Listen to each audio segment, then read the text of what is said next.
Yes, good morning, children. So let us now proceed ahead with the syllabus. So we're going to start with redox reactions. Okay. Now, redox reaction is quite familiar to you. You are not very new to this topic. You have studied in 10th class. Okay. Now, what is a redox reaction? A reaction in which oxidation and reduction take place simultaneously. That is called as redox reaction. You know it very well. And what is oxidation? What is reduction? This also you are familiar. Still, I have given you a complete explanation for what is oxidation and what is reduction. Now, what is oxidation? Oxidation is nothing but loss of electrons. Like sodium is losing an electron, magnesium is losing 2 electrons.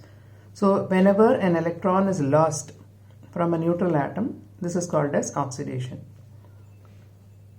And this can also be said in terms of addition of oxygen is also called oxidation. This is in terms of electrons. This is in terms of an atom that is added. That is, carbon is reacting with oxygen to form carbon dioxide. So, addition of oxygen in a reaction is also called as oxidation. And this can also be called as combustion. You know very well, is it not? Burning in the presence of oxygen is also called as combustion. Then,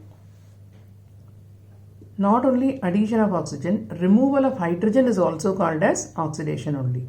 Now look here, H2S plus O2 gives S plus H2O. Now when you add oxygen, obviously this whole reaction is considered as oxidation reaction. But now here, if you consider H2S alone, H2S has become S, right? So what has happened here? Hydrogen has been removed, okay? So you can also say that hydrogen sulfide is converted to sulfur. So hydrogen is removed from H2S. So this is also called as oxidation. Okay. H2S is oxidized and oxygen is reduced. Now apart from that, when an electronegative element is added, then that is also called as oxidation, like magnesium plus chlorine giving you magnesium chloride. So this is also oxidation. Same way, magnesium with nitrogen, it gives you magnesium nitride. This is also oxidation. Okay. Then an electropositive element is removed. An electronegative element added is also oxidation. Electropositive element removed is also oxidation. Now here you see what you find. Hg2Cl2 is getting converted to Hg plus HgCl2.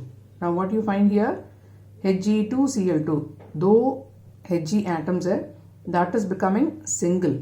Is that clear? So one Hg is removed from this unit. So that is also called as oxidation. Okay. So these are all the different ways by which you can identify what is oxidation. Now come to reduction. Now what is reduction? Reduction is gain of electron, Cl plus electron giving you Cl minus, O plus 2 electron giving you O2 minus. These are all reduction reactions. So just like oxidation is loss of electron, reduction is gain of electron. Then addition of hydrogen is also reduction. Now ethene, CH2 double bond CH2 is ethene. Ethene is getting hydrogenated. It is getting reduced. That is, addition of hydrogen is taking place across the double bond and you get ethane. This you have studied in 10th class. An unsaturated compound becomes saturated on addition of hydrogen. So this can be called as hydrogenation. It can also be called as reduction. Then, just like oxidation, you called it as removal of hydrogen. Here it is removal of oxygen. Now HgO is decomposed to give you Hg plus O2. Now here oxygen is removed from HgO. So this is also called as reduction.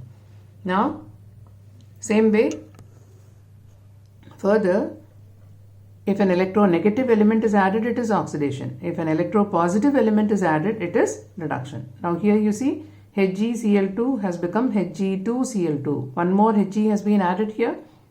Hg is a metal atom and metal atoms are considered electropositive. So when an electropositive element is added, it is reduction. Same way, if an electronegative element is removed, that is also reduction. Now here, you give the example of FeCl3 giving you FeCl2. Now Cl3, 3 Cl atoms is reduced to Cl2 in number, is it not? So here an electronegative element is removed. So this can also be called as reduction, right? Now, whatever reaction you are considering, they are all actually redox reactions only. Is that clear? There can never be a reaction where only reduction takes place or only oxidation takes place. It is not possible. Whereas wherever there is oxidation, there is also reduction. Okay? So that is what you have to mainly understand. So you consider that a redox reaction is one in which oxidation and reduction takes place simultaneously. Without oxidation, there is no reduction. Without reduction, there is no oxidation. So this is the main thing that you have to understand. Okay, now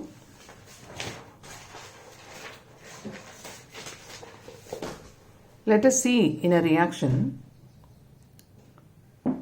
in terms of electron transfer. Now I have taken a simple reaction, zinc plus copper sulfate giving you zinc sulfate plus copper. This is a simple displacement reaction which you are familiar, right? Now this is copper sulfate, this is zinc sulfate. Okay, so I have removed this sulfate content from the reaction and I am writing a skeletal reaction. Zinc plus Cu2 plus giving you zinc 2 plus plus Cu. Is it not? Sulfate की valency 2 है तो copper की भी 2 है. That is why it is CuSO4. This is what you have studied in 10th class. Okay, so from that knowledge, same way zinc sulfate. Sulfate की valency 2 है, zinc की भी 2 है. So I have written it in that way. Okay, now once you write this skeletal equation, what do you understand? Zinc has become zinc 2 plus and Cu2 plus has become Cu, right? So what has happened? Zinc, how can it become zinc 2 plus? By the loss of 2 electrons, right? Same way, how can Cu2 plus become Cu? By the addition of 2 electrons, right? So here zinc is losing 2 electrons. Loss of 2 electrons gives you zinc 2 plus and Cu2 plus gains 2 electrons to become Cu. So this reaction is gain of 2 electrons. This reaction is loss of 2 electrons, right? Okay. Now from this what you understand? This you already know. 10th class में आपने पढ़ा हुआ है and you know very well that the one which is getting oxidized is a reducing agent. The one which is getting reduced is a oxidizing agent. So zinc is reducing agent. Now what does a reducing agent do? A reducing agent loses electrons. It gets oxidized or it undergoes oxidation. Is that clear? In whichever way you want to express, you may express to understand the concept. Same way CuSO4 is the oxidizing agent. What does an oxidizing agent do? It gains electrons, it gets reduced and it undergoes reduction. So this is the basic thing that you have to understand. How you identify a reducing agent in a reaction and an oxidizing agent in a reaction, right? Okay, so this same thing you can now express as zinc undergoes oxidation to form zinc sulfate and CuSO4 is undergoing reduction to give you Cu. Okay. Now, next let us come to what is meant by oxidation number. Oxidation number is nothing but the charge possessed by an atom in the combined state. It is the charge assigned to an atom of a compound or an ion. Okay, it is not assigned to an element. If you consider any element, say hydrogen or phosphorus or silver or sodium or oxygen or bromine, you cannot assign an oxidation state or oxidation number to all these in the elemental state. Okay, their oxidation number is 0. But if you are having a situation where the oxidation number can be expressed, it will be in the combined form, and for a neutral molecule also you can express the overall charge as 0, and assign a particular number. Now, how do you assign? It is equal to the number of electrons lost or gained by an atom in the combined state. It is an arbitrary number. Now, let us see how we are going to find out that. Now, arbitrarily, it has been fixed like this. Hydrogen is having one electron only. Okay, it can lose only one electron and it can also gain only one electron. Okay, if it gains an electron, then you call it as H minus. If it loses an electron, you call it as H plus, right? So generally, we give the oxidation state to hydrogen as +1 because it loses electron. Oxygen gains 2 electron, so you are assigning an oxidation number of -2 to it. Same way, any halogen, fluorine, chlorine, bromine, iodine, they all gain 1 electron because they have 7 valence electrons. So they are assigned -1. It gains an electron. So one negative charge is added. So it is -1. Same way, sodium, potassium, they all have 1 electron in their valence shell. So they lose that electron and they are assigned +1. Same way, magnesium, calcium, they have 2 electrons in their valence shell and they lose 2 electrons. So they are assigned an oxidation state of +2. So these are all the common oxidation states that have been assigned.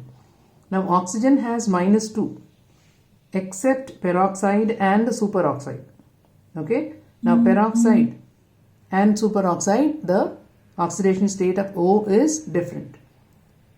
Same way in the case of halogen also, except in interhalogen compounds. Interhalogen compounds. What do you mean by interhalogen compounds? These are compounds made up of 2 or more halogen atoms. They are called as interhalogen compounds like BrF3, IF5. Now I is also a halogen, F is also a halogen. Same way Br, F, both are halogens. They are called as interhalogen compounds in which F being the most electronegative, that will be assigned -1 and correspondingly the other halogen will be assigned a positive oxidation number, right? So here it is -1. So -1 into 3 is -3.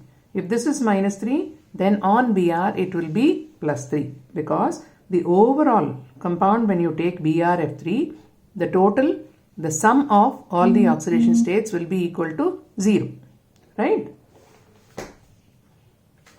So based on this, you have certain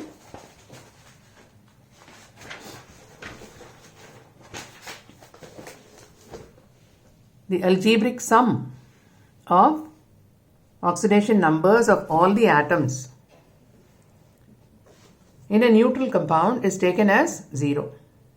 If it is an ion, then the algebraic sum is equal to the charge on the ion. Say for example CO2. CO2 is a neutral molecule. Okay, so the charge in total is equal to 0. That is, the sum of the oxidation numbers of all the elements, of all the atoms of the elements, is taken as 0. So here you have already assigned for oxygen. For oxygen it is -2. Is it not? For oxygen it is -2. And how many oxygen atoms are there? There are 2 oxygen atoms. So 2 into -2, it is -4. Okay. Now let us consider that the oxidation state of carbon is X because it has not been assigned. Okay. We are going to find out for that of carbon. So we are using this oxidation number which is already assigned to find out that of carbon. So -2 into 2 is -4. So X plus -4 is equal to 0. Therefore, X is equal to +4. So the charge on carbon is +4. Right? Now this is a neutral molecule. Now if you consider an ion, MnO4 negative. Now if you want to find out the oxidation state of Mn here, again the same way, for oxygen it is -2. -2 into 4. How many atoms are there? Oxygen is 4 in number, is it not? So 4 into -2 is -8.